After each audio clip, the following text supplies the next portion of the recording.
찬송가 183장 부르시겠습니다. 찬송가 183장입니다.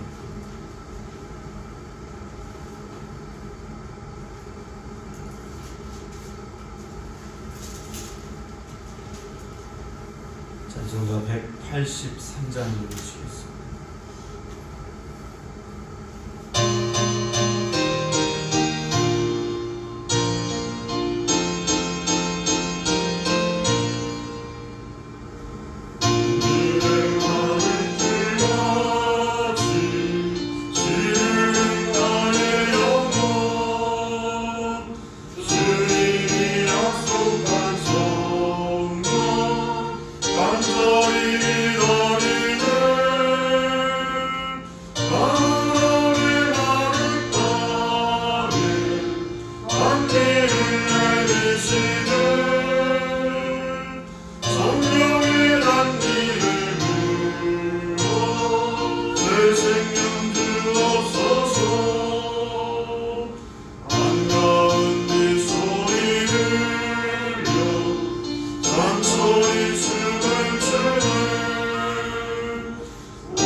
하나님께서 주시는 말씀 누가복음 3장 21절부터 보겠습니다.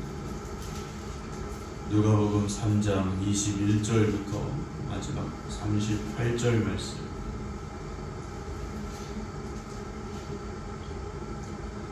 백성이 다 세례를 받을새 예수도 세례를 받으시고 기도하실 때 하늘이 열리며 성령이 비둘기 같은 형체로 그의 위에 강림하시더니 하늘로부터 소리가 나기를 너는 내 사랑하는 아들이라 내가 너를 기뻐하노라 하시니라. 예수께서 가르치심을 시작할 때 30세쯤 되시니라. 사람들이 아는 대로는 요셉의 아들이니 요셉의 위는 헬리요 그 위는 마따시요 그 위는 레위요 그 위는 멜기요 그 위는 얀나요 그 위는 요셉이요 그 위는 마따디아요 그 위는 아모스요 그 위는 나홈이요 그 위는 에슬리요 그 위는 낫게요 그 위는 마아시요 그 위는 마따리아요 그 위는 서모인이요 그 위는 요색이요 그 위는 요다요 그 위는 요하나니요 그 위는 레사요 그 위는 스룹바벨이요 그 위는 스알디엘이요 그 위는 네리요 그 위는 넬기요 그 위는 아띠요 그 위는 고삼이요 그 위는 엘마담이요 그 위는 에르요 그 위는 예수요 그 위는 엘리에서요 그 위는 요림이요 그 위는 마따시요 그 위는 레이요 그 위는 시몬이요 그 위는 유다요 그 위는 요셉이요 그 위는 요남이요 그 위는 엘리야김이요 그 위는 멜라요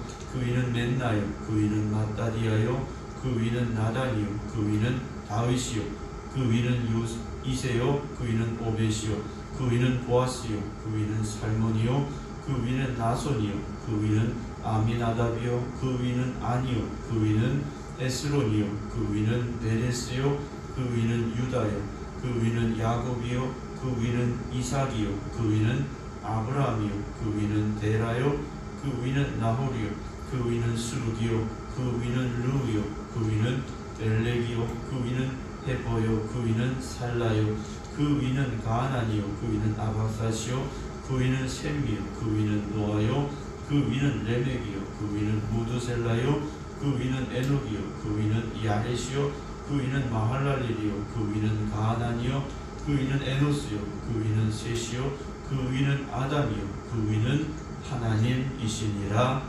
아멘. 우리가 신앙생활 한다라고 말합니다. 신앙과 생활이 하나가 되어지는 그런 삶이겠죠. 근데 신앙생활을 하면서 우리가 놓치지 말아야 될 것이 있습니다. 결국 우리의 신앙, 누구를 향한 신앙인가라는 거죠. 누구를 향한 신앙인가 우리가 분명히 정립해야 되고 또 분명하고 확실하게 우리가 고백할 수 있어야 됩니다. 결국 신앙이라는 것은 예수 그리스도가 나의 구주가 되심을 고백할 수 있는 그 바탕 위에서 우리가 시작해야 된다는 거죠. 근데 우리가 신앙생활한다, 교회 다닌다 하면서도 예수님에 대해서 분명한 고백이 없다면, 나의 신앙의 고백이 없다면 우리의 신앙은 결국 어느 틈엔가 또 언젠가는 흔들릴 수밖에 없다라는 거죠. 신앙이 확실하다, 우리가 이런 말을 하기도 합니다. 그건 다른 거 아니죠. 내가 믿는 예수 그리스도께서 나의 구주가 되심에 대한 분명한 확신이 있고 흔들리지 않는다라는 거죠.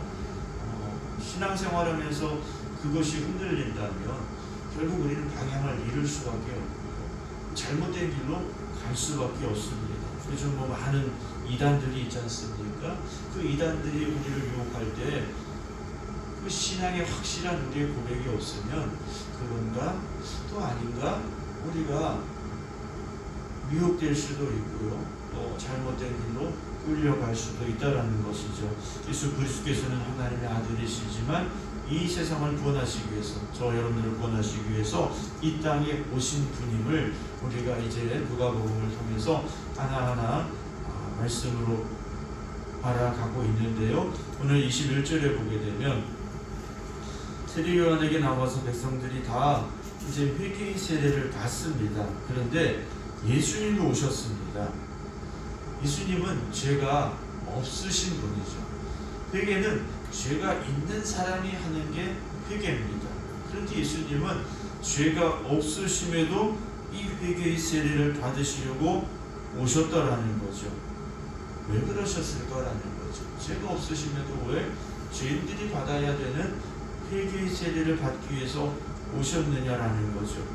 죄가 없으시지만 죄인들의 자리에 직접 서셨다라는 거죠. 나중에 십자가에서도 마찬가지죠. 죄가 없으시지만 십자가에 달려 죽으십니다. 죄인들이 당해야 되는 최고의 행벌 앞에 주님이 직접 서셨다라는 거죠.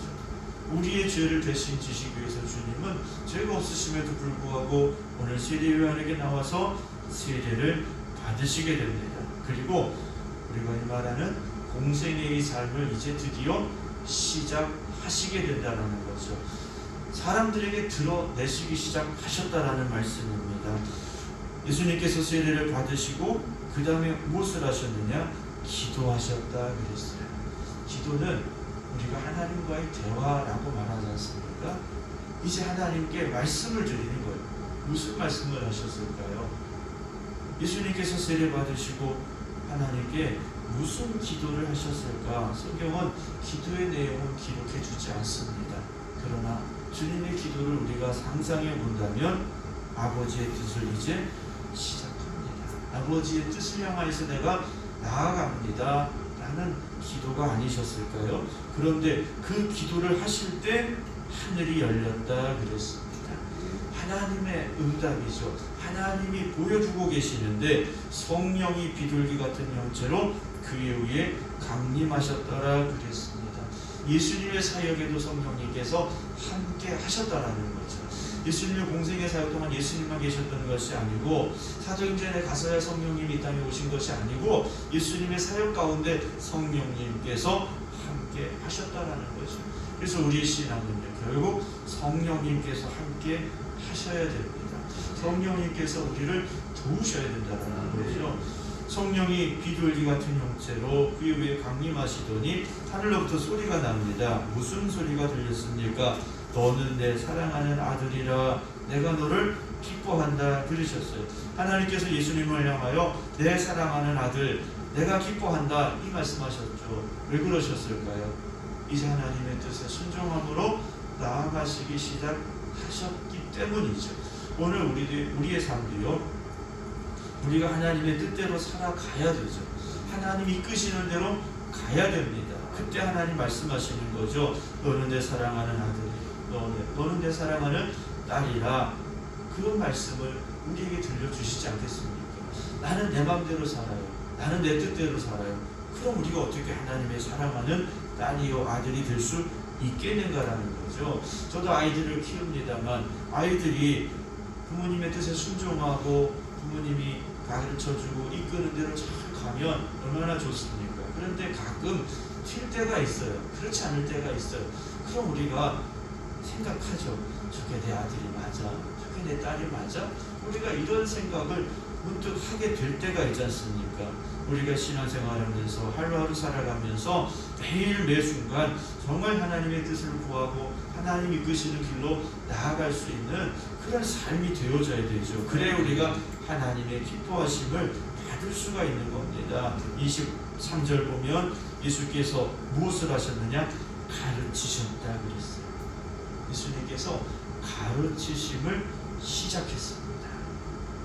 가르치신 이유가 뭡니까? 우리가 깨달으라고 가르치시는 거죠. 그냥 하신 게 아닙니다. 우리가 깨닫지 못하고 알지 못하고 그런 어리석은 가운데 무지한 가운데 있기 때문에 가르치신 거예요. 우리가 교회는 가르침이 있고 배움이 있는 것입니다. 목사는 말씀을 가르치고 성도들은 그 말씀을 배워가는 거죠. 물론 목사도 배웁니다. 성도 여러분들도 가르치셔야 될 때가 또 있는 거예요. 목사만 가르치는 게 아니고 여러분들도 누군가에게 복음을, 하나님의 말씀을, 예수님을 알려주고 가르쳐 주어야 될 때가 있다는 거죠. 그래서 교회는 그러한 모습들이 반복이 되어지고 또 순환이 되어지고 그런 것이 되어져야 되죠. 그때가 30세쯤 되셨다 그랬습니다. 보통 30세, 유대인들에게서 30세의 나이라는 것은 율법에서 규정하는 제사장의 직분을 수행할 수 있는 그런 정도의 나이라고 볼 수 있습니다. 그러니까 공식적으로 등장해서 어떤 사명을 감당할 수 있는 그런 나이가 되셨다라는 건데 예수님께서 굳이 30세까지 기다리셨어야 됐을까? 20대 더 힘 있을 때, 더 젊을 때 하실 수도 있겠죠. 그런데 왜 30세쯤까지 기다리셨을까? 하나님의 때가 그때이기 때문이라는 거죠. 우리는 사실 알 수 없습니다. 우리의 때를 알 수가 없어요. 그래서 참 답답할 때가 있죠. 그러나 하나님의 때가 되면 하나님께서 일하십니다. 우리가 우리의 생각을 가지고 시작하려고 또는 끝내려고 해야 하는 것이 아니라는 거죠. 하나님께 맡기시고 우리가 하나님의 뜻을 구하다 보면 하나님이 시작하실 때, 하나님이 열어주실 때 그때가 분명히 있다라는 거죠. 근데 사람들이 예수님을 누구로 알았느냐? 요셉의 아들로 알았습니다. 너무 당연한 얘기죠. 요셉의 아들 이렇게 사람들은 알 수밖에 없습니다. 그런데 누가는 이 예수님의 족보를 쭉 기록을 합니다. 마태복음에 나오는 족보와는 좀 반대죠. 마태복음에서는 밑으로 내려가는 족보였다면 이 누가의 족보는 위로 올라가는 족보입니다. 그리고 마태복음보다 조금 더 나오는 이들의 숫자가 더 많게 되고요. 그리고 이 누가복음에 나오는 족보의 특별한 점은 우리가 마지막 부분까지 가보면 알게 됩니다. 아브라함에서 끝난 게 아니죠. 쭉 올라갑니다. 어디까지 올라가느냐? 아담까지 올라가고 맨 마지막 누구까지 올라갑니까? 하나님까지 올라가죠. 결국 누가가 말하고자 하는 것은 무엇이냐? 예수님은 하나님의 아들이시다라는 거죠. 예수님 하나님의 아들이시라는 것. 그리고 그 하나님의 아들 되신 예수님께서 온 세상 모든 사람을 구원하시기 위해서 이 땅에 오셨다라는 것. 그리고 그 예수 그리스도를 통해서만 우리가 하나님 앞에 나아가게 된다라는 것을 이 누가는 우리에게 알려주고자 하고 있다라는 거죠. 사랑하는 성도 여러분, 우리가 세상을 살면서 알아야 될 것도 많고요, 또 배워야 될 것도 많이 있겠죠. 그러나 정말 우리가 알아야 될 것, 우리가 정말 배워야 될 것은 예수님이 누구신가, 예수님이 어떤 분이신가를 분명히 알아야 됩니다. 그럴 때 예수님을 내 안에 모실 수 있고 예수님께서 내 삶의 주인이 되실 수 있다는 거죠. 그리고 그 예수 그리스도 통하여만 우리가 구원받게 됨을 우리가 고백함으로 인하여서 여러분들이 먼저 하나님 앞에 구원받는 하나님의 자녀들이 되어주시고, 여러분들의 그 구원의 역사를 통하여서 하나님께서 일하시고 도우시고 함께 하실 때 세상에 죽어가는 영혼들이 여러분들을 통하여 예수님이 누구신지 알아가게 되고 또 구원받는 역사가 날마다 더하여질 수 있기를 주님의 이름으로 축원합니다. 기도하겠습니다.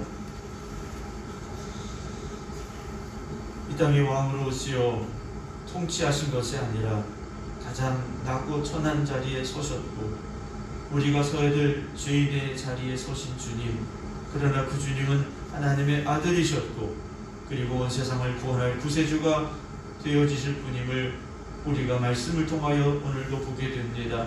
우리가 깨닫게 하시고 확신하게 하여 주시옵소서. 예수 그리스도께서 왜 이 땅에 오셨는지, 그분이 누구이신지 우리가 바로 알게 하시고 바로 고백하게 하여 주시어서 우리의 신앙이 복음 위에 서게 하여 주시옵시고 예수 그리스도가 나의 구주가 되심을 고백하며 살아갈 수 있는 저희들 되게 하여 주시옵소서. 오늘도 우리가 하나님 앞에 나왔습니다.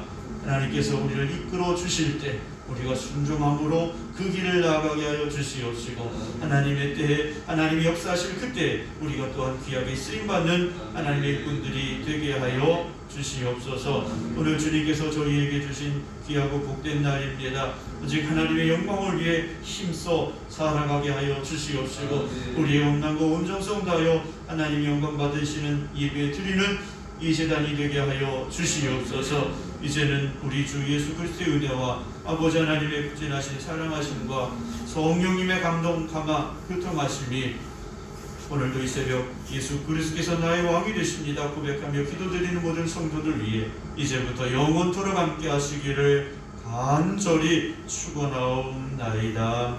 아멘.